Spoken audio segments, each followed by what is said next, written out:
మీ అందరికీ Kaviratna doctor Chintala Srinivas Vasavi global spiritual council అధ్యక్షుడిగా, అలాగే అనేకానేక సేవా సంస్థలకు నా సేవలందిస్తున్నటువంటి దశలో సందర్భంలో శ్రీ వాసవి మహాశక్తి మహోత్సవం అను ఒక గొప్ప కార్యక్రమాన్ని ప్రతిష్టాత్మకంగా మనమందరము కలిసి కట్టుగా తీసుకున్నాము. స్ఫూర్తిదాయకంగా శ్రీమతి కల్వ సుజాత గుప్తా గారు మన తెలంగాణ రాష్ట్రం ఆర్యవైశ్య కార్పొరేషన్ చైర్పర్సన్గా ఉన్నటువంటి ఒక శుభతరుణంలో అతి త్వరలో లాల్ బహదూర్ స్టేడియంలో మనము గిన్నీస్ వరల్డ్ రికార్డ్ నెలకొల్పుతున్నాము. ఎలా అంటే అమ్మవారి అకుంఠితమైనటువంటి భక్తి తత్పరతతో మనము సేవించేటువంటి దిశలో మనము మన ఆర్య వైశ్య జాతి కీర్తి ప్రతిష్టల్ని దిగంతాలకు వ్యాపింపచేసేటువంటి ఒక దృఢ సంకల్పంతో ఉన్నటువంటి సందర్భంలో అమ్మవారికి ప్రపంచంలో నేడు ఏ ఆలయంలోనూ కూడా రిపీట్ మంత్రం లేదు. ఎందుకంటే అమ్మ జగజ్జనని శ్రీ వాసవి మాత ఆది పరాశక్తి అని మనకు తెలుసు.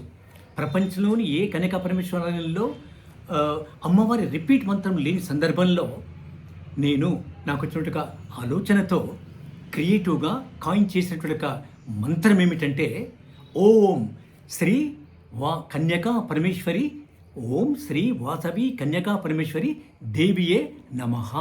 అది ఇప్పుడు మీకు వినిపిస్తాము ఆడియో ద్వారా. ఒక్కొక్క పదానికి ఒక గొప్ప అర్థం ఉంది. ఏమిటంటే ఓం అంటే AUM, ఏ అంటే ఆ, యు అంటే ఊ, ఎం అంటే మా, AUM ఆ ఉ మా.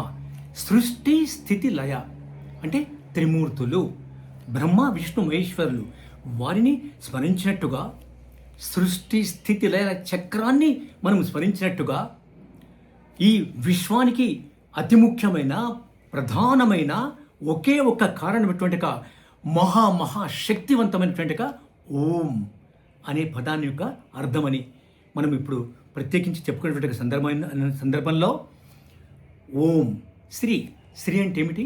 శ్రీ అంటే లక్ష్మి, శ్రీ అంటే శుభం, శ్రీ అంటే శ్రేష్టం, శ్రీ అంటే శ్రేయస్సు, శ్రీ అంటే మంగళకరం, శ్రీ అంటే జయప్రదం అని అర్థం సంస్కృతంలో. అందుకనే అమ్మ వీటన్నిటిని మనకు ప్రసాదిస్తుంది కనుకనే ఆర్య వైశ్యుల కులదేవత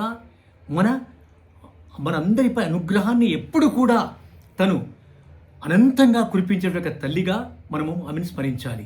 ఓం శ్రీ వాసవి, ఎంత గొప్ప అర్థం ఉంది అందులో.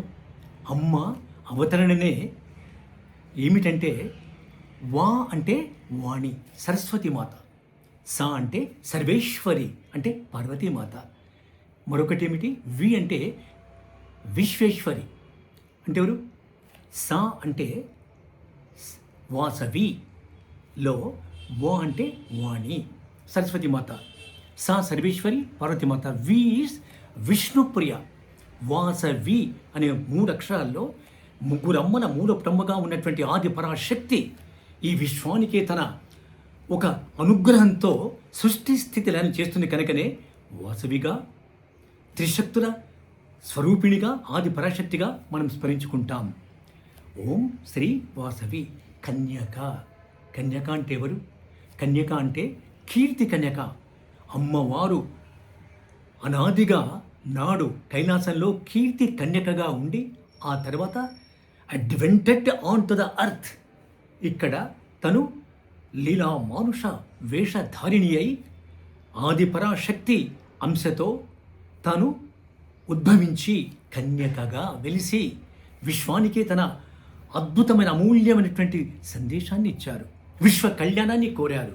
కనుకనే వాసవిగా కన్యకగా అమ్మ అపారమైన అమోఘమైన అద్వితీయమైన అనన్య సామాన్యమైనటువంటి శక్తితో ఈ విశ్వ కళ్యాణానికి సత్య అహింస ధర్మం అలాగే త్యాగం సమాజ సేవను బోధించే సందర్భంలో పరమేశ్వరి అంటే ఎవరు? పరమ ఉత్తమోత్తమ ఈశ్వరి అంటే శక్తి, ఉత్తమోత్తమ శక్తి, ఆది పరాశక్తి, జగజ్జనని, విశ్వజనని ఎవరు? అమ్మ. ఓం శ్రీ వాసవి కన్యక పరమేశ్వరి దేవి. దేవి అంటే ఎవరు? దేవి అంటే మనకు జయప్రదంగా మన జీవితము జయప్రదంగా, లాభప్రదంగా, శుభప్రదంగా ఎప్పుడు ఒడిదుడుకులు లేకుండా చేసేటువంటి ఒక శక్తి స్వరూపాన్ని, ఒక శక్తి నిధిని దేవి అంటాం. అమ్మ దేవి నమః. అమ్మ నీకు మా అంతఃకరణము నుండి, అలాగే మనస వాచ కర్మణలతో నేను సేవించేటువంటి శక్తిని ఇవ్వు తల్లి అని మనం ప్రార్థించేటువంటి అమ్మ దేవి. ఓం శ్రీ వాసవి కన్యకా పరమేశ్వరి దేవియే నమః అంటే నమోస్తుతే అంటున్నాం కనుక ఈ ఆడియోని మీకు వినిపిస్తాము. ప్రతి ఒక్కరు కూడా దాన్ని అనుసరించవలసిందిగా కోరుతున్నాం. శుభం భూయాత్.